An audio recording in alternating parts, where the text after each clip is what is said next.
सांब सदाशिव सांब सदाशिव सांब सदाशिव जय शंकर। हर हर शंकर दुख हर सुख कर अगतम हर हर शंकर। श्री शिव महापुराण रुद्र संहिता पार्वती खंड भाग 7। भगवान शिव का बारात लेकर हिमालयपुरी की ओर प्रस्थान।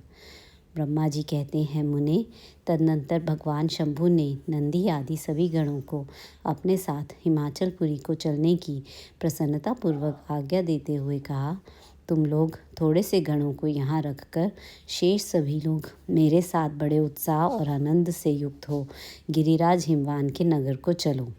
फिर तो भगवान की आज्ञा पाकर गणेश्वर, शंखकर्ण, केकराक्ष, विकृत, विशाख, पारिजात, विकृतानन, दुंदुभ, कपाल, संदारक, कंदुक, कुंडक, विष्टंभ, पिप्पल, सनादक, आवेशन, कुंड, पर्वतक, चंद्रतापन, काल, कालक, महाकाल, अग्निक, अग्निमुख, आदित्य मूर्धा, घनावह, संज्ञाह, कुमुद, अमोघ, कोकिल, सुमंत्र, काकपादोदर, संतानक, मधुपिंग, कोकिल, पूर्णभद्र, नील, चतुर्वक्त्र, करण, अहिरोमक, यज्ञवाक्ष, शतमन्यु, मेघमन्यु, काष्ठागूढ़, विरूपाक्ष, सुकेश, वृषभ, सनातन, तालकेतु, षण्मुख, चैत्र, स्वयं प्रभु, लकुलीश, लोकांतक, दीपात्मा, दैत्यांतक, भृंगिरिटी, देवदेव प्रिय,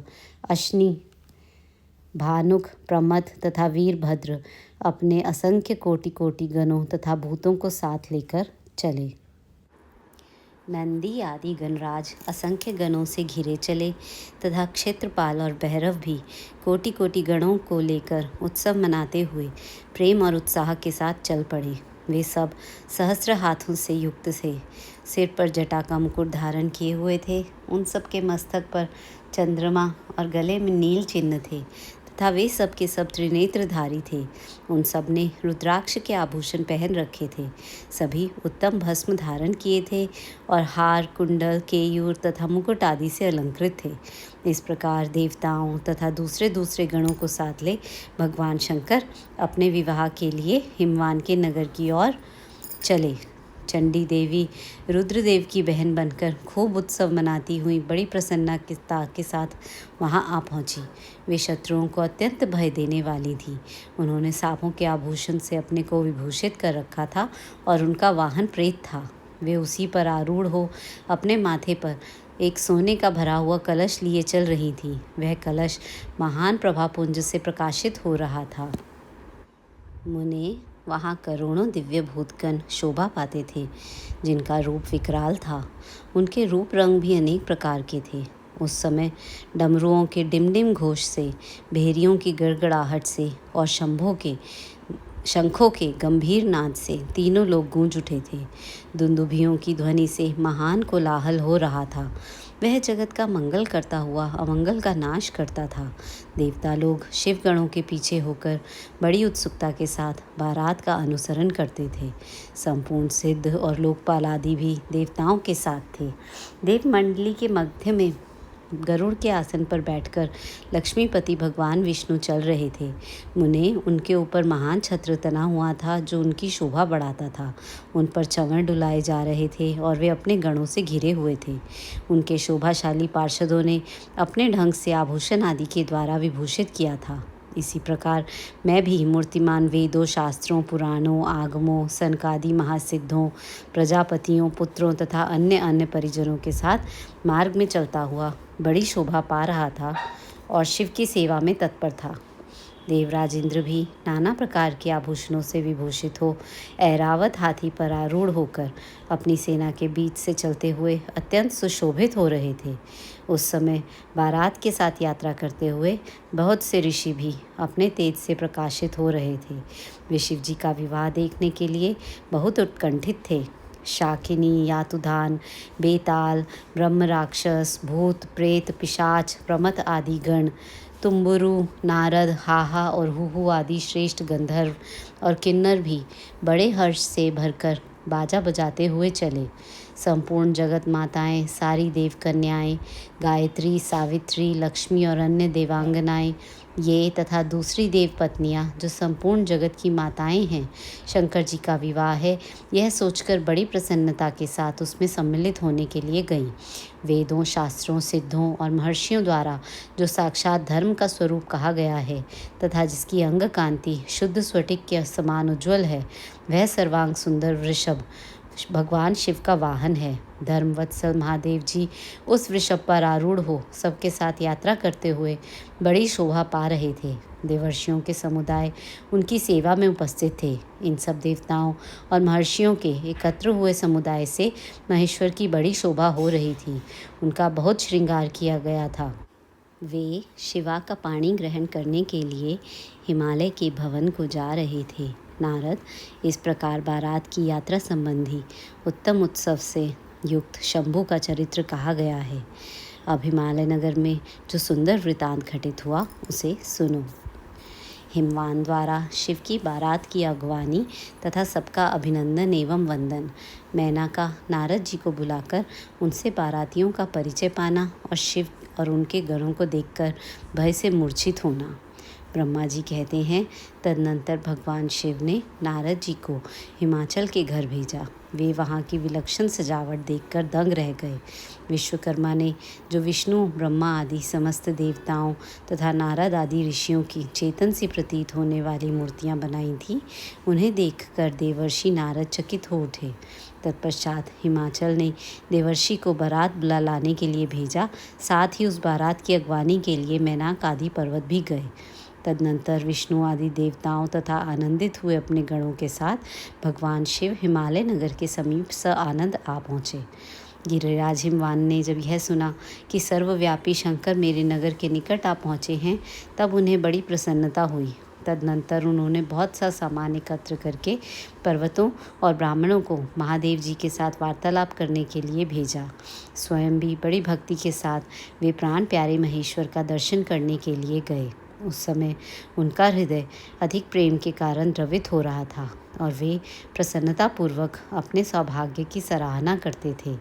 उस समय समस्त देवताओं की सेना को उपस्थित देख हिमवान को बड़ा विस्मय हुआ और वे अपने को धन्य मानते हुए उनके सामने गए। देवता और पर्वत एक दूसरे से मिलकर बहुत प्रसन्न हुए और अपने आप को कृतकृत्य मानने लगे। महादेव जी को सामने देखकर हिमालय ने उन्हें प्रणाम किया। साथ ही समस्त पर्वतों और ब्राह्मणों ने भी सदाशिव की वंदना की। वे वृषभ पर आरूढ़ थे। उनके मुख पर प्रसन्नता छा रही थी। वे नाना प्रकार के आभूषणों से विभूषित थे और अपने दिव्य अंगों के लावण्य से संपूर्ण दिशाओं को प्रकाशित कर रहे थे। उनका श्रीअंग अत्यंत महीन, नूतन और सुंदर रेशमी वस्त्र से सुशोभित था। उनके मस्तक का मुकुट उत्तम रत्नों से जटित होने के कारण बड़ी शोभा पा रहा था। वे अपनी पावन प्रभा का प्रसार करते हुए हंस रहे थे। उनका प्रत्येक अंग भूषण बने हुए सर्पों से युक्त था तथा उनकी अंग कांति बड़ी अद्भुत दिखाई देती थी। दिव्य कांति से संपन्न उन महेश्वर की सुरेश्वर गण हाथ में चंवर लिए सेवा कर रहे थे। उनके बाएं भाग में भगवान विष्णु थे और दाहिने भाग में मैं था। पीछे देवराज इंद्र थे और अन्य देवता आदि भी पीछे तथा अगल बगल में विद्यमान थे। नाना प्रकार के देवता आदि उन लोक कल्याणकारी भगवान शंकर की स्तुति करते जाते थे। उन्होंने स्वेच्छा से ही दिव्य शरीर धारण कर रखा था। वास्तव में वे साक्षात पर ब्रह्म परमात्मा, सबके ईश्वर, उपासकों को मनोवांछित फल देने वाले, कल्याणमयी गुणों से युक्त, प्राकृत गुणों से रहित, भक्तों के अधीन रहने वाले, सब पर कृपा करने वाले, प्रकृति और पुरुष से भी विलक्षण तथा सच्चिदानंद स्वरूप हैं। उनके दर्शन के पश्चात हिमवान ने भगवान शिव के वाम भाग में अच्युत श्री हरि का दर्शन किया, जो नाना प्रकार के आभूषणों से विभूषित हो विंता नंदन गरुड़ की पीठ पर विराजमान थे। मुने भगवान के दाहिने भाग में उन्होंने 4 मुखों से युक्त महाशोभाशाली तथा अपने परिवार से संयुक्त मुझ ब्रह्मा को देखा। भगवान शिव के सदा ही अनंत प्रिय इन दोनों देवीश्वरों का दर्शन करके परिवार सहित गिरिराज ने आदरपूर्वक प्रणाम किया। इसी प्रकार भगवान शिव के पीछे तथा अगल बगल में खड़े हुए दीप्तिमान देवता आदि को भी देखकर गिरिराज ने उन सबके सामने मस्तक झुकाया। तत्पश्चात शिव की आज्ञा से आगे होकर हिमवान अपने नगर को आ गए। उनके साथ महादेव जी, भगवान विष्णु तथा स्वयंभू ब्रह्मा भी मुनियों और देवताओं सहित शीघ्रतापूर्वक चलने लगे। मुने, उस अवसर पर मैना के मन में भगवान शिव के दर्शन की इच्छा हुई, इसलिए उन्होंने तुमको बुलवाया। उस समय भगवान शिव से प्रेरित होकर उनका हार्दिक अभिप्राय पूर्ण करने की इच्छा से तुम वहाँ गए। मैना तुम्हें प्रणाम करके बोली, मुने, गिरिजा के होने वाले पति को पहले मैं देखूंगी। शिव का कैसा रूप है, जिनके लिए मेरी बेटी ने ऐसी उत्कृष्ट तपस्या की है। तात, उस समय भगवान शिव भी मैना के भीतर के अहंकार को जानकर श्री विष्णु और मुझसे अद्भुत लीला करते हुए बोले। शिव ने कहा, तात, आप दोनों मेरी आज्ञा से देवताओं सहित अलग अलग होकर गिरिराज के द्वार पर चलिए, हम पीछे से आएंगे। यह सुनकर भगवान श्री हरि ने सब देवताओं को बुलाकर वैसा करने के लिए कहा। शिव के चिंतन में तत्पर रहने वाले समस्त देवताओं ने शीघ्र वैसी ही व्यवस्था करके उत्सुकतापूर्वक वहाँ से पृथक पृथक यात्रा की। मुने, मैना अपने मकान के सबसे ऊपरी भवन में तुम्हारे साथ खड़ी थी। उस समय भगवान विश्वेश्वर ने अपने को ऐसी वेशभूषा में दिखाया जिससे मैना के हृदय को ठेस पहुँचे। सबसे पहले बारात के जुलूस में विविध वाहनों पर विराजित खूब सजे धजे गाजे बाजे के साथ पताकाएं फहराते हुए वसु आदि गंधर्व आए। फिर मणिग्रीव आदि यक्ष, तदनंतर क्रम से यमराज, निऋति, वरुण, वायु, कुबेर, ईशान, देवराज, इंद्र, चंद्रमा, सूर्य, भृगु आदि मुनीश्वर तथा ब्रह्मा आए। ये सब उत्तरोत्तर एक से एक विशेष सुंदर शोभायमान रूप गुण से संपन्न थे।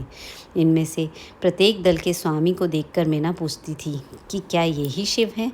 नारद जी कहते, यह तो शिव के सेवक हैं। मैना यह सुनकर बड़ी प्रसन्न होती और हर्ष में भरकर मन ही मन कहती, जब ये इनके सेवक ही इतने सुंदर हैं, तब वे सबके स्वामी शिव तो पता नहीं कितने सुंदर होंगे। इसी बीच में वहाँ भगवान विष्णु पधारे। वे संपूर्ण शोभा से संपन्न, श्रीमान, नूतन जलधर के समान, श्याम तथा 4 भुजाओं से संयुक्त थे। उनका लावण्य करोड़ों कंदर्पों को लज्जित कर रहा था। वे पीताम्बर धारण करके अपनी सहज प्रभा से प्रकाशित हो रहे थे। उनके सुंदर नेत्र प्रफुल्ल कमल की शोभा को छीने लेते थे। उनकी आकृति से शांति बरस रही थी। पक्षीराज गरुड़ उनके वाहन थे। शंख, चक्र आदि लक्षणों से युक्त, मुकुट आदि से विभूषित, वक्ष स्थल में श्रीवत्स का चिन्ह धारण किए वे लक्ष्मीपति विष्णु अपने अप्रमेय प्रभापुंज से प्रकाशमान थे। उन्हें देखते ही मैना के नेत्र चकित हो गए। वे बड़े हर्ष से बोली, अवश्य ये ही मेरी शिवा के पति साक्षात भगवान शिव हैं, इसमें संशय नहीं है। मुने, तुम भी लीला करने वाले ही ठहरे। अतः मैना की यह बात सुनकर उनसे बोली, देवी, यह शिवा के पति नहीं हैं, अपितु भगवान केशव हरि हैं। भगवान शंकर के संपूर्ण कार्यों के अधिकारी तथा उनके प्रिय हैं। पार्वती के पति जो दूल्हा शिव हैं, उन्हें इनसे भी बढ़कर समझना चाहिए। उनकी शोभा का वर्णन मुझसे नहीं हो सकता। वे ही संपूर्ण ब्रह्मांड के अधिपति, सर्वेश्वर तथा स्वयं प्रकाश परमात्मा हैं। ब्रह्मा जी कहते हैं, नारद, तुम्हारी इस बात को सुनकर मैना ने उन शुभ लक्षणा उमा को महान धन वैभव से संपन्न, सौभाग्यवती तथा तीनों कुलों के लिए सुखदायिनी माना। वे मुख पर प्रसन्नता लाकर प्रीति युक्त हृदय से अपने सर्वाधिक सौभाग्य का बारंबार वर्णन करती हुई बोली। मैना ने कहा, इस समय मैं पार्वती को जन्म देने के कारण सर्वथा धन्य हो गई। ये गिरीश्वर भी धन्य हैं तथा मेरा सब कुछ परम धन्य हो गया। जिन जिन अत्यंत तेजस्वी देवताओं और देवेश्वरों का मैंने दर्शन किया है, इन सबके जो पति हैं वे मेरी पुत्री के पति होंगे। उनके सौभाग्य का क्या वर्णन किया जाए। भगवान शिव को पति के रूप में पाने के कारण पार्वती के सौभाग्य का 100 वर्षों में भी वर्णन नहीं किया जा सकता। ब्रह्मा जी कहते हैं, नारद, मैना से प्रेमपूर्ण हृदय से जो ही उपर्युक्त बात कही, त्यों ही अद्भुत लीला करने वाले भगवान रुद्र सामने आ गए। तात, उनके सभी गण अद्भुत और मैना के अहंकार को चूर्ण करने वाले थे। भगवान शिव अपने आप को माया से निर्लिप्त एवं निर्विकार दिखाते हुए वहाँ आए। मुने, उन्हें आया जान तुमने मैना को शिवा के पति का दर्शन कराते हुए उनसे इस प्रकार कहा, सुंदरी देखो, ये साक्षात भगवान शंकर हैं, जिनकी प्राप्ति के लिए शिवा ने वन में बड़ी भारी तपस्या की थी। तुम्हारे ऐसा कहने पर मैना ने बड़ी प्रसन्नता के साथ अद्भुत आकार वाले भगवान महेश्वर की ओर देखा। वे स्वयं तो अद्भुत ही थे, उनके अनुचर भी बड़े अद्भुत थे। इतने में ही रुद्रदेव की परम अद्भुत सेना भी आ पहुंची, जो भूत प्रेत आदि से संयुक्त तथा नाना गणों से संपन्न थी। उनमें से कितने ही बवंडर का रूप धारण करके आए थे, कितने ही पताका की मरमर ध्वनि के समान शब्द करते थे। किन्हीं के मुंह टेढ़े थे तो कोई अत्यंत कुरूप दिखाई देते थे। कुछ बड़े विकराल थे, किन्हीं की मुंह दाढ़ी मूछ से भरा हुआ था। कोई लंगड़े थे तो कोई अंधे, कोई दंड और पाश धारण किए हुए थे तो किन्हीं के हाथों में मुदकर था। कितने ही अपने वाहनों को उल्टे चला रहे थे। कोई सींग, कोई डमरू और कोई गोमुख बजाते थे। गणों में से कितनों के तो मुंह ही नहीं थे, कितनों के मुख पीठ की ओर लगे थे और बहुतों के तो बहुतेरे मुख थे। इसी तरह कोई बिना हाथ के था, किन्हीं के हाथ उल्टे लग रहे थे और कितनों के बहुत से हाथ थे। कितने ही नेत्रहीन थे, किन्हीं के बहुत से नेत्र थे, किन्हीं के सिर ही नहीं थे और किन्हीं के बहुत खराब सिर थे। किन्हीं के कान ही नहीं थे और किन्हीं के बहुत से कान थे। इस तरह सभी गण नाना प्रकार की वेशभूषा धारण किए हुए थे। तात वे विकृत आकार वाले अनेक प्रबल गण बड़े वीर और भयंकर थे, उनकी कोई संख्या नहीं थी। मुने, तुमने अंगुली द्वारा रुद्रगणों को दिखाते हुए मैना से कहा, वरानने, तुम पहले भगवान हर के सेवकों को देखो, फिर उनका भी दर्शन करना। उन असंख्य भूत प्रेत आदि गणों को देखकर मीना तत्काल भय से व्याकुल हो गई। उन्हीं के बीच में भगवान शंकर भी थे, जो निर्गुण होते हुए भी परम गुणवान थे। वे वृषभ पर सवार थे। उनके 5 मुख थे और प्रत्येक मुख में 3-3 नेत्र थे। उनके सारे अंगों में विभूति लगी हुई थी, जो उनके लिए भूषण का काम देती थी। मस्तक पर जटाजूट और चंद्रमा का मुकुट, 10 हाथ और उनमें से एक में कपाल लिए, शरीर पर बाघंबर का दुपट्टा और हाथ में पिनाक एवं त्रिशूल, आंखें भयानक, आकृति विकराल और हाथी की खाल का वस्त्र। यह सब देखकर शिवा की माता बहुत डर गई, चकित हो गई, व्याकुल होकर कांपने लगी और उनकी बुद्धि चकरा गई। उस अवस्था में तुमने अंगुली से दिखाते हुए उनसे कहा, ये ही है भगवान शिव। तुम्हारी यह बात सुनकर सती मैना दुख से भर गई और हवा के झोंके खाकर गिरी हुई लता के समान तुरंत भूमि पर गिर पड़ी। यह कैसा विकृत दृश्य है, मैं दुराग्रह में पकड़कर ठगी गई। यूँ कहकर मैना उसी क्षण मूर्छित हो गई। तदनंतर सखियों ने जब नाना प्रकार के उपाय करके उनकी समुचित सेवा की, तब गिरिराज प्रिया मैना धीरे धीरे होश में आई।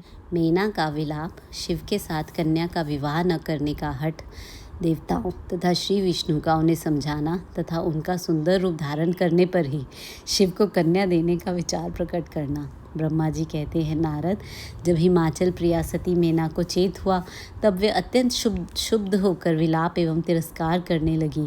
पहले तो उन्होंने अपने पुत्रों की निंदा की, इसके बाद वे तुम्हें और अपनी पुत्री को दुर्वचन सुनाने लगी। मैना बोली, मुने, पहले तो तुमने कहा था कि शिवा शिव का वरण करेंगी, पीछे मेरे पति हिमवान का कर्तव्य बताकर उन्हें आराधना पूजा में लगाया, परंतु इसका यथार्थ फल क्या देखा गया? विपरीत एवं अनर्थकारी, दुर्बुद्धि दुर्देवर्षे, तुमने मुझ अधम नारी को सब तरह से ठग लिया। फिर मेरी बेटी ने ऐसा तप किया जो मुनियों के लिए भी दुष्कर है। उसकी उस तपस्या का यह फल मिला जो देखने वालों को भी दुख में डालता है। हाय, मैं क्या करूं? कहाँ जाऊं? कौन मेरे दुख को दूर करेगा? मेरा कुल आदि नष्ट हो गया, मेरे जीवन का भी नाश हो गया। कहाँ गए वे दिव्य ऋषि? पाऊँ तो मैं उनकी दाढ़ी मूंछ नोच लूँ। वशिष्ठ की वह तपस्विनी पत्नी बड़ी धूर्ता है। वह स्वयं इस विवाह के लिए अगुआ बनकर आई थी। न जाने किन किन के अपराध से इस समय मेरा सब कुछ लुट गया। ऐसा कहकर मैना अपनी पुत्री शिवा की ओर देखकर उन्हें कटु वचन सुनाने लगी। अरे दुष्ट लड़की, तूने यह कौन सा कर्म किया जो मेरे लिए दुखदायक सिद्ध हुआ? तुझ दुष्टा ने स्वयं ही सोना देकर कांच खरीदा है, चंदन छोड़कर अपने अंगों में कीचड़ का ढेर पोत लिया। हाय हाय, हंस को उड़ाकर तूने पिंजरे में कौवा पाल लिया, गंगा जल को दूर फेंककर कुएं का जल पिया, प्रकाश पाने की इच्छा से सूर्य को छोड़कर यत्नपूर्वक जुगनू को पकड़ा, चावल छोड़कर भूसी खा ली, घी फेंककर मोम के तेल का आदरपूर्वक भोग लगाया। सिंह का आश्रय छोड़कर सियार का सेवन किया। ब्रह्म विद्या छोड़कर कुत्सित गाथा का श्रवण किया। बेटी, तूने घर में रखी हुई यश की मंगलमयी विभूति को दूर हटाकर चिता की अमंगलमयी राख अपने पल्ले बांध ली, क्योंकि समस्त श्रेष्ठ देवताओं और विष्णु आदि परमेश्वरों को छोड़कर अपनी कुबुद्धि के कारण शिव को पाने के लिए ऐसा तप किया। तुझको, तेरी बुद्धि को, तेरे रूप को और तेरे चरित्र को भी बारंबार धिक्कार है। तुझे तपस्या का उपदेश देने वाले नारद को तथा तेरी सहायता करने वाली दोनों सखियों को भी धिक्कार है। बेटी, हम दोनों माता पिता को भी धिक्कार है जिन्होंने तुझे जन्म दिया। नारद, तुम्हारी बुद्धि को भी धिक्कार है। सुबुद्धि देने वाले उन सप्तर्षियों को भी धिक्कार है। तुम्हारे कुल को धिक्कार है। तुम्हारी क्रिया दक्षता को भी धिक्कार है। और तुमने जो कुछ किया तुम उस सब को धिक्कार है। तुमने तो मेरा घर ही जला दिया। यह तो मेरा मरण ही है। ये पर्वतों के राजा आज मेरे निकट ना आए। सप्तर्षि लोग स्वयं मुझे अपना मुंह न दिखाएं। इन सब ने मिलकर क्या साधा? मेरे कुल का नाश करा दिया। हाय, मैं बांझ क्यों नहीं हो गई? मेरा गर्भ क्यों नहीं गल गया? मैं अथवा मेरी पुत्री ही क्यों नहीं मर गई? अथवा राक्षस आदि ने भी आकाश में ले जाकर इसे क्यों नहीं खा डाला? पार्वती, आज मैं तेरा सर काट डालूंगी, परंतु ये शरीर के टुकड़े लेकर क्या करूंगी? हाय हाय, तुझे छोड़कर कहाँ चली जाऊं? मेरा तो जीवन ही नष्ट हो गया।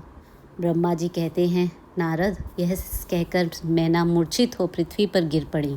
शोक रोष आदि से व्याकुल होने के कारण वे पति के समीप ही नहीं गईं। देवर्षे, उस समय सब देवता क्रमशः उनके निकट गए।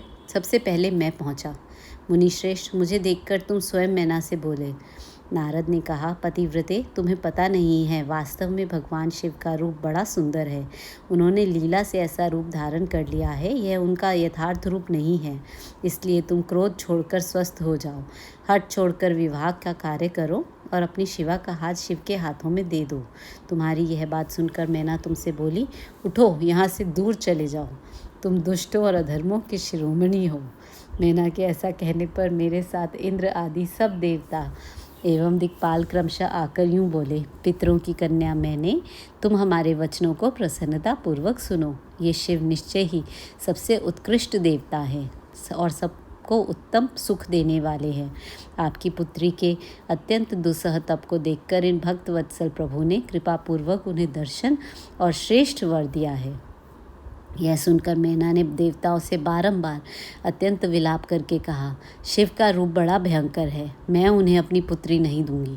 आप सब देवता प्रपंच करके क्यों मेरी इस कन्या को उत्कृष्ट रूप को व्यर्थ करने के लिए उद्यत हैं?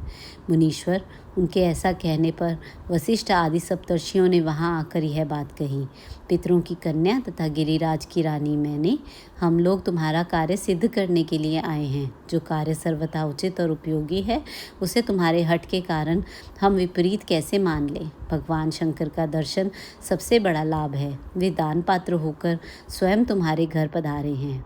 उनके ऐसा कहने पर भी ज्ञान दुर्बला मैना ने उनकी बात मिथ्या कर दी और रुष्ट होकर उनसे कहने लगी, मैं शस्त्र आदि से अपनी बेटी के टुकड़े टुकड़े कर डालूंगी, परंतु उसे शंकर के हाथ में नहीं दूंगी। तुम सब लोग दूर हट जाओ, किसी को मेरे पास नहीं आना चाहिए। ऐसा कह अत्यंत विवल हो विलाप करके मैना चुप हो गई। मुने, वहाँ उनके इस बर्ताव से हाहाकार मच गया। तब हिमालय अत्यंत व्याकुल हो वहाँ आए और मैना को समझाने के लिए प्रेम पूर्वक तत्व दर्शाते हुए बोले। हिमालय ने कहा, प्रिय मैंने, मेरी बात सुनो, तुम इतनी व्याकुल क्यों हो गई? देखो तो कौन कौन से महात्मा तुम्हारे घर पधारे हैं, तुम इनकी निंदा क्यों करती हो? भगवान शंकर को तो तुम भी जानती हो, किंतु नाना नाम रूप वाले शंभू के विकट रूप को देखकर घबरा गई हो। मैं शंकर जी को भली भांति जानता हूँ, वे ही सबके प्रतिपालक हैं, पूजनियों के भी पूजनीय हैं तथा अनुग्रह एवं निग्रह करने वाले हैं। निष्पाप प्राण पिए हट ना करो, मानसिक दुख छोड़ो, सुव्रते शीघ्र उठो और सब कार्य करो। पहली बार विकट रूपधारी शंभू ने मेरे द्वार पर आकर जो नाना प्रकार की लीलाएं की थीं, मैं उनका आज तुम्हें स्मरण दिला रहा हूँ। उनके उस परम महात्म को देख और समझकर उस समय मैंने और तुमने उन्हें कन्या देना स्वीकार किया था। प्रिय, अपनी उस बात को प्रमाण मानकर सार्थक करो। इस बात को सुनकर शिवा की माता मैना हिमालय से बोली, नाथ, मेरी बात सुनिए और सुनकर आपको वैसा ही करना चाहिए। आप अपनी पुत्री पार्वती के गले में रस्सी बांधकर इस बेखट के पर्वत से नीचे गिरा दीजिए, परंतु मैं इसे हर के हाथ में नहीं दूंगी। अथवा नाथ, अपनी इस बेटी को ले जाकर निर्दयतापूर्वक समुद्र में डुबा दीजिए। गिरिराज, ऐसा करके आप पूर्ण सुखी हो जाइए। स्वामिन, यदि विकट रूपी धारी रुद्र को आप पुत्री दे देंगे तो मैं निश्चय ही अपना शरीर त्याग दूंगी। मैना जब हठपूर्वक ऐसी बात कही, तब पार्वती स्वयं आकर यह रमणीय वचन बोली, माँ, तुम्हारी बुद्धि तो बड़ी शुभकारक है, इस समय विपरीत कैसे हो गई? धर्म का अवलंबन करने वाली होकर भी तुम धर्म को कैसे छोड़ रही हो? ये रुद्रदेव सबकी उत्पत्ति के कारण भूत साक्षात ईश्वर हैं, इनसे बढ़कर दूसरा कोई नहीं है। समस्त श्रुतियों में यह वर्णन है कि भगवान शंभु सुंदर रूप वाले तथा सुखद हैं, कल्याणकारी महेश्वर, समस्त देवताओं के स्वामी तथा स्वयं प्रकाश हैं। इनके नाम और रूप अनेक हैं। माताजी, श्री विष्णु और ब्रह्मा आदि भी इनकी सेवा करते हैं। ये सबके अधिष्ठान हैं, कर्ता, हर्ता और स्वामी हैं। विकारों की इन तक पहुँच नहीं है। ये तीनों देवताओं के स्वामी अविनाशी एवं सनातन हैं। उनके लिए ही सब देवता किंकर होकर तुम्हारे द्वार पर पधारे हैं और उत्सव मना रहे हैं। इससे बढ़कर सुख की बात और क्या हो सकती है? अतः यत्नपूर्वक उठो और जीवन सफल करो। मुझे शिव के हाथ में सौंप दो और अपने गृहस्थ आश्रम को सार्थक करो। माँ, मुझे परमेश्वर शंकर की सेवा में दे दो। मैं स्वयं तुमसे यह बात कहती हूँ। तुम मेरी इतनी सी ही विनती मान लो। यदि तुम इनके हाथ में मुझे नहीं दोगी तो मैं दूसरे किसी का वरण नहीं करूँगी, क्योंकि जो सिंह का भाग है उसे दूसरों को ठगने वाला सियार कैसे पा सकता है? माँ, मैंने मन, वाणी और क्रिया द्वारा स्वयं हर का वरण किया है, हर का ही वरण किया है। अब तुम्हारी जैसी इच्छा हो वह करो। ब्रह्मा जी कहते हैं, नारद, पार्वती की यह बात सुनकर शैलेश्वर प्रिया मैना बहुत ही उत्तेजित हो गई और पार्वती को डांटती हुई दुर्वचन कहकर रोने तथा विलाप करने लगी। तदनंतर स्वयं मैंने तथा सनकादि सिद्धों ने भी मेना को बहुत समझाया, परंतु वे किसी की बात ना मानकर सबको डांटती रहीं। इसी बीच में उनके सुदृढ़ एवं महान हठ की बात सुनकर शिव प्रिय भगवान विष्णु भी तुरंत वहां आ पहुँचे और इस प्रकार बोले। श्री विष्णु ने कहा, देवी, तुम पितरों की मानसी पुत्री एवं उन्हें बहुत ही प्यारी हो, साथ ही गिरिराज हिमालय की गुणवती पत्नी हो। इस प्रकार तुम्हारा संबंध साक्षात ब्रह्मा जी के उत्तम कुल से है। संसार में तुम्हारे सहायक भी ऐसे ही हैं। तुम धन्य हो। मैं तुमसे क्या कहूँ? तुम तो धर्म की आधारभूता हो, फिर धर्म का त्याग कैसे करती हो? तुम ही अच्छी तरह सोचो तो सही। संपूर्ण देवता, ऋषि, ब्रह्मा जी और मैं सभी लोग विपरीत बात ही क्यों कहेंगे? तुम शिव को नहीं जानती। वे निर्गुण भी हैं और सगुण भी, कुरूप भी हैं और सुरूप भी, सबके सेव्य तथा सत्पुरुषों के आश्रय हैं। उन्हीं ने मूल प्रकृति रूपा देवी ईश्वरी का निर्माण किया और उसके बगल में पुरुषोत्तम का निर्माण करके बिठाया। उन्हीं दोनों से सगुण रूप में मेरी तथा ब्रह्मा की उत्पत्ति हुई। फिर लोगों का हित करने के लिए वे स्वयं भी रुद्र रूप से प्रकट हुए। तदनंतर वेद, देवता तथा स्थावर जंगम रूप से जो कुछ दिखाई देता है वह सारा जगत भी भगवान शंकर से ही उत्पन्न हुआ। उनके रूप का ठीक ठीक वर्णन अब तक कौन कर सका है अथवा कौन उनके रूप को जानता है? मैंने और ब्रह्मा जी ने भी जिनका अंत नहीं पाया, उनका पार दूसरा कौन पा सकता है? ब्रह्मा से लेकर कीट पर्यंत जो कुछ जगत दिखाई देता है वह सब शिव का ही रूप है, ऐसा जानो। इस विषय में कोई अन्यथा विचार नहीं करना चाहिए। वे ही अपनी लीला से ऐसे रूप में अवतीर्ण हुए हैं और शिवा के तप के प्रभाव से तुम्हारे द्वार पर आए हैं। अतः हिमाचल की पत्नी, तुम दुख छोड़ो और शिव का भजन करो। इससे तुम्हें महान आनंद प्राप्त होगा और तुम्हारा सारा क्लेश मिट जाएगा। ब्रह्मा जी कहते हैं, नारद, श्री विष्णु के द्वारा इस प्रकार समझाए जाने पर मेना का मन कुछ कोमल हुआ, परंतु शिव को कन्या ना देने का हठ उन्होंने तब भी नहीं छोड़ा। शिव की माया से मोहित होने के कारण ही उन्होंने ऐसा दुराग्रह किया था। उस समय मैना ने शिव के महत्व को स्वीकार कर लिया कुछ ज्ञान हो जाने पर उन्होंने श्री हरि से कहा, यदि भगवान शिव सुंदर शरीर धारण कर लें तब मैं उन्हें अपनी पुत्री दे सकती हूँ, अन्यथा कोटि उपाय करने पर भी नहीं दूंगी। यह बात मैं सच्चाई और दृढ़ता के साथ कह रही हूँ। ऐसा कहकर दृढ़तापूर्वक उत्तम व्रत का पालन करने वाली मैना शिव की इच्छा से प्रेरित हो चुप हो गई। धन्य है शिव की माया जो सबको मोह में डाल देती है। भगवान शिव का अपने परम सुंदर दिव्य रूप को प्रकट करना, मैना की प्रसन्नता और क्षमा प्रार्थना तथा पूर्ववासिनी स्त्रियों का शिव के रूप का दर्शन करके जन्म और जीवन को सफल मानना। ब्रह्मा जी कहते हैं, नारद, इसी समय भगवान विष्णु से प्रेरित हो तुम शीघ्र ही भगवान शंकर को अनुकूल बनाने के लिए उनके निकट गए। वहां जाकर देवताओं का कार्य सिद्ध करने की इच्छा से नाना प्रकार के स्तोत्रों द्वारा तुमने रुद्रदेव को संतुष्ट किया। तुम्हारी बात सुनकर शंभु ने प्रसन्नतापूर्वक अद्भुत, उत्तम एवं दिव्य रूप धारण कर लिया। ऐसा करके उन्होंने अपने दयालु स्वभाव का परिचय दिया। मुने, भगवान शंभु का वह स्वरूप कामदेव से भी अधिक सुंदर तथा लावण्य का परम आश्रय था। उसका दर्शन करके तुम बड़े प्रसन्न हुए और उस स्थान पर गए जहाँ सबके साथ मैना विद्यमान थी। वहाँ पहुंचकर तुमने कहा, विशाल नेत्रों वाली मैना, भगवान शिव के उस सर्वोत्तम रूप का दर्शन करो। यह रूप प्रकट करके उन करुणामय शिव ने तुम पर बड़ी ही कृपा की है। तुम्हारी यह बात सुनकर शैलराज की पत्नी मैना आश्चर्यचकित हो गई। उन्होंने शिव के उस परम आनंददायक रूप का दर्शन किया जो करोड़ों सूर्यों के समान तेजस्वी, सर्वांग सुंदर, विचित्र वस्त्रधारी तथा नाना प्रकार के आभूषणों से विभूषित था। वह अत्यंत प्रसन्न, सुंदर, हास्य से सुशोभित, ललित लावण्य से लसित, मनोहर, गौरवर्ण, दुद्धिमान तथा चंद्रलेखा से अलंकृत था। विष्णु आदि संपूर्ण देवता बड़े प्रेम से भगवान शिव की सेवा कर रहे थे। सूर्यदेव ने छत्र लगा रखा था। चंद्रदेव मस्तक का मुकुट बनकर उनकी शोभा बढ़ा रहे थे। इन सब साधनों से भगवान शंकर सर्वथा रमणीय जान पड़ते थे। उनका वाहन भी अनेक प्रकार के आभूषणों से विभूषित था। उसकी महाशोभा का वर्णन नहीं हो सकता था। गंगा और यमुना भगवान शिव को सुंदर चवन ढुला रही थीं और आठों सिद्धियां उनके आगे नाच रही थीं। उस समय मैं, भगवान विष्णु तथा इंद्र आदि देवता अपने अपने वेश को भली भांति विभूषित करके पर्वतवासी भगवान शिव के साथ चल रहे थे। नाना रूपधारी शिव के गण खूब सज धज कर अत्यंत आनंदित हो शिव के आगे आगे चल रहे थे। सिद्ध, उपदेवता, समस्त मुनि तथा अन्य सब लोग भी महान सुख का अनुभव करते हुए अत्यंत प्रसन्नतापूर्वक शिव के साथ यात्रा कर रहे थे। इस प्रकार देवता आदि सब लोग विवाह देखने के लिए उत्कंठित हो खूब सज धज कर अपनी पत्नियों के साथ परब्रह्म शिव का यशोगान करते हुए जा रहे थे।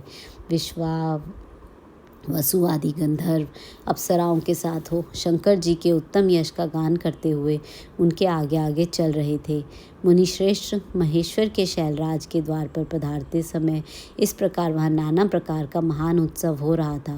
मुनीश्वर उसी समय वहाँ परमात्मा शिव की जैसी शोभा हो रही थी उसका विशेष रूप से वर्णन करने में कौन समर्थ हो सकता है। उन्हें वैसे विलक्षण रूप में देखकर मैना क्षण भर के लिए चित्रलिखी सी रह गई। फिर बड़ी प्रसन्नता के साथ बोली, महेश्वर, मेरी पुत्री धन्य है जिसने बड़ा भारी तप किया और उस तप के प्रभाव से आप मेरे इस घर में पधारे। पहले जो मैंने आप शिव की अक्षम्य निंदा की है उसे मेरी शिवा के स्वामी शिव आप क्षमा करें और इस समय पूर्णतः प्रसन्न हो जाएं। ब्रह्मा जी कहते हैं, नारद, इस प्रकार बात करके चंद्रमौली शिव की स्तुति करती हुई शैल प्रिय मैना ने उन्हें हाथ जोड़ प्रणाम किया। फिर वे लज्जित हो गईं। इतने में बहुत सी पूर्ववासिनी स्त्रियां भगवान शिव के दर्शन की लालसा से अनेक प्रकार के काम छोड़कर वहां आ पहुंची। जो जैसे थी वैसे ही अस्त व्यस्त रूप में दौड़ आईं। भगवान शंकर का वह मनोहर रूप देखकर वे सब मोहित हो गईं। शिव के दर्शन से हर्ष को प्राप्त हो प्रेम पूर्ण हृदय वाली वे नारियां महेश्वर की उस मूर्ति को अपने मनोमंदिर में बिठाकर इस प्रकार बोली। पूर्ववासिनियों ने कहा, अहो, हिमवान के नगर में निवास करने वाले लोगों के नेत्र आज सफल हो गए।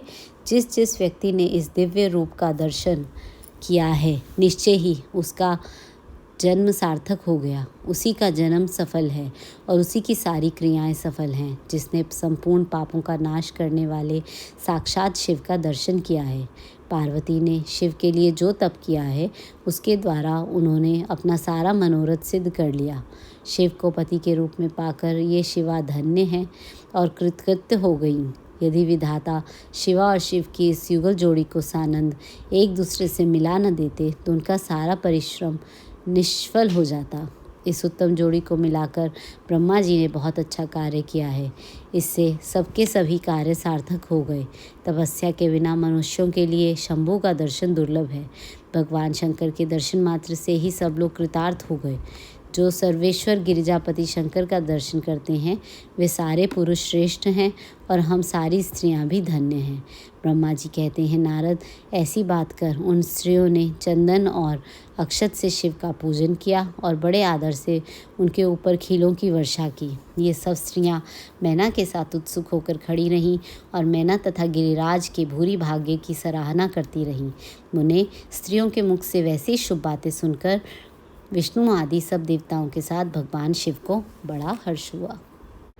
मैना द्वारा द्वार पर भगवान शिव का परिजन उनके रूप को देखकर संतोष का अनुभव, अन्य अन्य युवतियों द्वारा वर की प्रशंसा, पार्वती का अंबिका पूजन के लिए बाहर निकलना तथा देवताओं और भगवान शिव का उनके सुंदर रूप को देखकर प्रसन्न होना।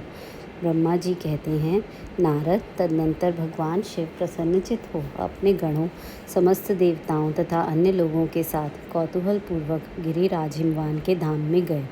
हिमाचल की श्रेष्ठ पत्नी मैना भी उन स्त्रियों के साथ घर के भीतर गई और शंभू की आरती उतारने के लिए हाथ में दीपकों से सजी हुई थाली लेकर सभी ऋषि पत्नियों तथा अन्य स्त्रियों के साथ आदरपूर्वक द्वार पर आई।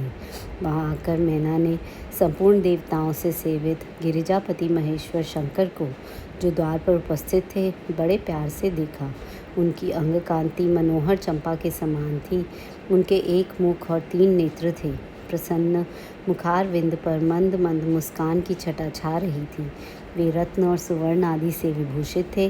गले में मालती की माला पहने हुए थे। सुंदर रत्नमय मुकुट धारण करने से उनका मुखमंडल उज्ज्वल प्रभा से उद्भासित हो रहा था। कंठ में हार आदि सुंदर आभरण शोभा दे रहे थे। सुंदर कड़े और बाजूबंद उनकी भुजाओं को भूषित कर रहे थे। अग्नि के समान निर्मल एवं अनुपम, अत्यंत सूक्ष्म, मनोहर, विचित्र एवं बहुमूल्य युगल वस्त्र से उनकी बड़ी शोभा हो रही थी। चंदन, अगर, कस्तूरी तथा मनोहर कुमकुम के अंगराग से उनके अंग विभूषित थे। उन्होंने हाथ में रत्नमय दर्पण ले रखा था और उनके दोनों नेत्र कज्जल से सुशोभित थे। उन्होंने अपनी प्रभा से सबको आच्छादित कर लिया था तथा वे अत्यंत मनोहर जान पड़ते थे। अत्यंत तरुण, परम सुंदर और आभरण भूषित अंगों से सुशोभित थे। कामिनियों को अत्यंत कमनीय प्रतीत होते थे। उनमें व्यग्रता का अभाव था। उनका मुखारविंद कोटि चंद्रमाओं से भी अधिक आह्लाददायक था। उनके श्रीअंगों की छवि कोटि कामदेवों से भी अधिक मनोहारिणी थी। वे अपने सभी अंगों से परम सुंदर थे। ऐसे सुंदर रूप वाले उत्कृष्ट देवता भगवान शिव को जामाता के रूप में अपने सामने खड़ा देख मैना की सारी शोक चिंता दूर हो गई। वे परमानंद सिंधु में निमग्न हो गई और अपने भाग्य की, गिरिजा की तथा गिरिराज हिमवान की और उनके समस्त कुल की भूरी भूरी प्रशंसा करने लगी। उन्होंने अपने आप को कृतार्थ माना और वे बारंबार हर्ष का अनुभव करने लगी। सती मैना का मुख प्रसन्नता से खिल उठा था। वे अपने दामाद की शोभा का सानंद अवलोकन करती हुई उनकी आरती उतारने लगी। गिरिजा की कही हुई बात को बारंबार याद करके मैना को बड़ा विस्मय हो रहा था। वे हर्षोत्फुल्ल मुखारविंद से युक्त हो मन ही मन यूँ कहने लगी, पार्वती ने मुझसे पहले जैसा बताया था उससे भी अधिक सौंदर्य मैंने इन परमेश्वर शिव के अंगों में देख रही हूँ। महेश्वर का मनोहर लावण्य इस समय अवर्णनीय है। ऐसा सोचकर आश्चर्यचकित हुई मैना अपने घर के भीतर आई। वहाँ आई हुई युवतियों ने भी वर के मनोहर रूप की भूरी भूरी प्रशंसा की।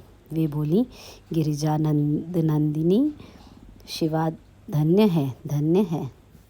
कुछ कन्याएं कहने लगी, दुर्गा तो साक्षात भगवती हैं।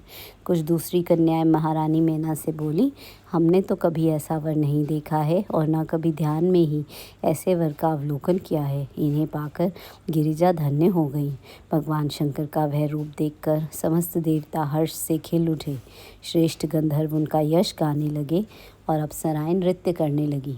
बाजा बजाने वाले लोग मधुर ध्वनि में अनेक प्रकार की कला दिखाते हुए आदरपूर्वक भांति भांति के बाजे बजा रहे थे। हिमाचल ने भी आनंदित होकर द्वारोचित मंगलाचार्य किया।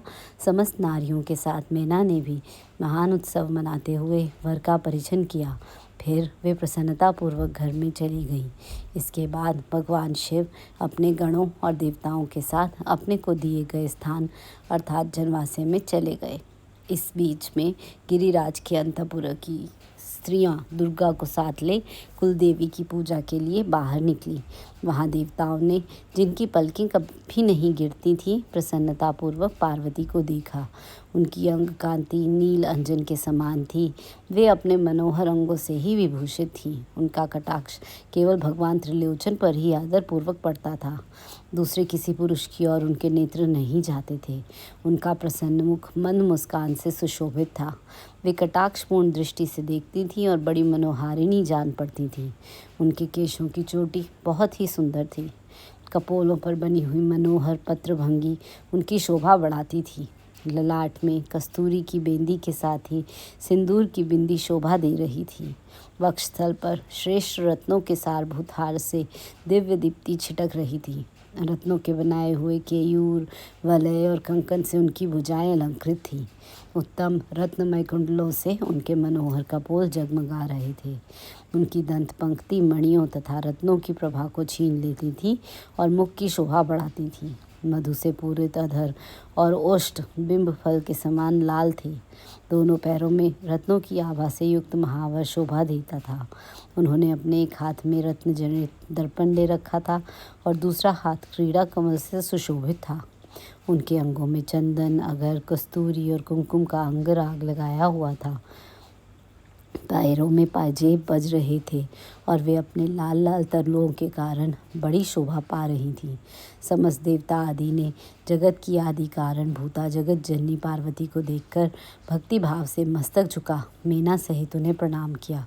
त्रिलोचन शिव ने भी बड़ी प्रसन्नता के साथ कनखियों से उन्हें देखा और उनमें सती की आकृति देखकर अपनी विरह वेदना को त्याग दिया। शिवा पर आंखें गड़ाकर भगवान शिव उस समय सब कुछ भूल गए। उनके सारे अंगों में रोमांच हो आया। वे हर्ष का अनुभव करते हुए गौरी की ओर देखने लगे। गौरी उनकी आंखों में समा गई थी। इधर कालीपुरी से बाहर जाकर अंबिका देवी की पूजा करने के पश्चात ब्राह्मण पत्नियों के साथ पुनः अपने पिता के रमणीय भवन में लौट आईं। भगवान शंकर भी मुझ ब्रह्मा, विष्णु तथा देवताओं के साथ हिमाचल के बताए हुए अपने नियत स्थान पर प्रसन्नतापूर्वक गए। वहाँ गिरिराज के द्वारा नाना प्रकार की सुंदर समृद्धि से सम्मानित हुए वे सब लोग सुखपूर्वक ठहर गए और भगवान शिव की सेवा करने लगे। वर पक्ष के आभूषणों से विभूषित शिवा की नीराजना, कन्यादान के समय वर के साथ सब देवताओं का हिमाचल के घर के आंगन में विराजना तथा वर वधू के द्वारा एक दूसरे का पूजन। ब्रह्मा जी कहते हैं, नारद, तदनंतर गिरि श्रेष्ठ हिमवान ने प्रसन्नता और उत्साह के साथ वेद मंत्रों द्वारा दुर्गा और शिव का उपस्नान करवाया। तत्पश्चात गिरिराज की प्रार्थना से श्री विष्णु आदि देवता तथा मुनि कौतूहल पूर्वक उनके घर के भीतर गए।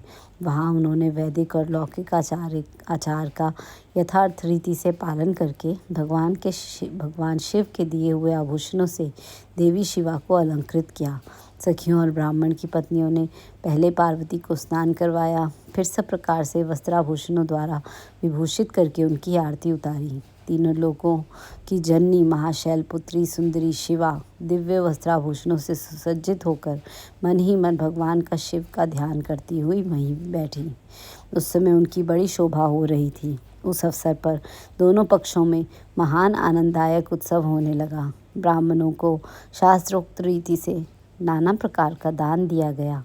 अन्य लोगों को भी वहाँ भांति भांति के बहुत से द्रव्य बांटे गए। विशेष उत्सव के साथ गीत और वाद्य आदि के द्वारा लोगों का मनोरंजन किया गया।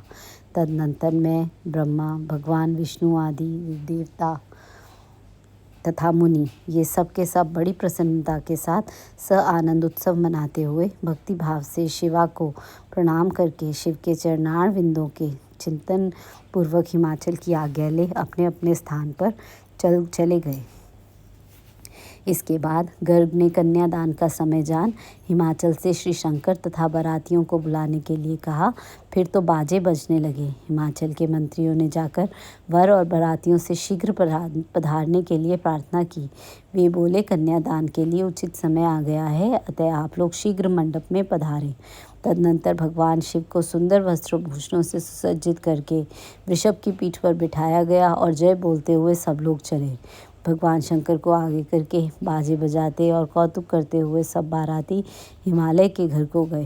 हिमालय के भेजे हुए ब्राह्मण तथा श्रेष्ठ पर्वत कौतूहल पूर्वक शंभू के आगे आगे चलते थे। भगवान के मस्तक पर बहुत बड़ा छत्र तना हुआ था।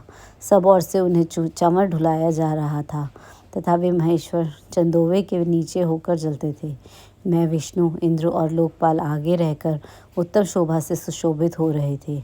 उस महान उत्सव के समय शंख, भेरी, पटह, आनक और गोमुख आदि बाजे बारंबार बज रहे थे।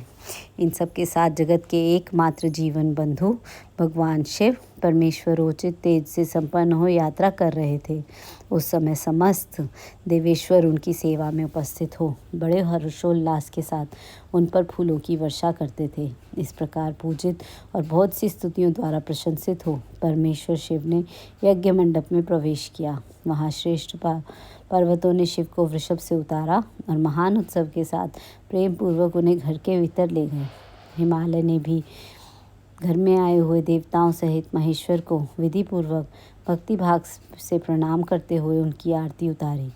फिर महान उत्सव पूर्वक अपने भाग्य की सराहना करते हुए उन्होंने अन्य समस्त देवताओं और मुनियों को प्रणाम करके उन सब का समादर किया। श्री विष्णु सहित महेश्वर को तथा मुख्य देवताओं को पाद्य अर्घ देकर हिमालय उन्हें अपने भवन के भीतर ले गए और आंगन में रत्नमय सिंहासनों के ऊपर मुझको, विष्णु को, शंकर जी को तथा अन्य विशिष्ट व्यक्तियों को बिठाया। उस समय मैना ने अपनी सखियों और ब्राह्मण पत्नियों तथा अन्य पुरंदरियों के साथ आकर सानंद आरती उतारी। कर्मकांड के ज्ञाता पुरोहित महात्मा शंकर के लिए मधु पर पूजन आदि जो आवश्यक कृत्य थे उन सबको सहर्ष संपन्न किया। फिर मेरे कहने से पुरोहित ने प्रस्ताव के अनुरूप उत्तम मंगल कार्य आरंभ किया। इसके बाद हिमालय ने अंतर्वेदी में, जहाँ समस्त आभूषणों से विभूषित उनकी कृशांगी कन्या वेदी के ऊपर विराजमान थी, वहाँ मेरे और श्री विष्णु के साथ महादेव जी को ले गए। तदनंतर बृहस्पति आदि विद्वान बड़े उत्साह से संपन्न हो कन्या दानोचित लग्न की प्रतीक्षा करने लगे। गर्ग ने पुण्याह वचन करते हुए पार्वती जी की अंजलि में चावल भरे और शिवजी के ऊपर अक्षत छोड़ा। परम उदार सुमुखी पार्वती ने दही, अक्षत, कुश और जल से वहाँ रुद्रदेव का पूजन किया, जिनके लिए शिवा ने बड़ी भारी तपस्या की थी। उन भगवान शिव को बड़े प्रेम से देखती हुई वे वहाँ अत्यंत शोभा पा रही थीं। फिर मेरे और गर्गादि मुनियों के कहने से शंभु ने लोकाचारवश शिवा का पूजन किया। इस प्रकार परस्पर पूजन करते हुए वे दोनों जगन्मय पार्वती परमेश्वर वहाँ सुशोभित हो रहे थे। त्रिभुवन की शोभा से संपन्न हो परस्पर देखते हुए उन दोनों दंपति की लक्ष्मी आदि देवियों ने विशेष रूप से आरती उतारी। सांब सदाशिव, सांब सदाशिव, सांब सदाशिव, जय शंकर। हर हर शंकर, दुख हर सुख कर, अगतम हर हर शंकर। अब हम अगले भाग में बहुत ही सुंदर शिव पार्वती का विवाह जो है उसका वर्णन करेंगे और कैसे क्या क्या रीति रिवाजों से भगवान शिव और माता पार्वती का विवाह संपन्न हुआ। इस सभी का वर्णन जो है वो अगले अध्यायों में होगा। आशा है आप सभी इन अध्यायों को सुनकर उनका लाभ उठा रहे हैं, क्योंकि कहा जाता है श्रवण का अधिक महत्व है पठन से। ओम नमः शिवाय, ओम नमः शिवाय, ओम नमः शिवाय।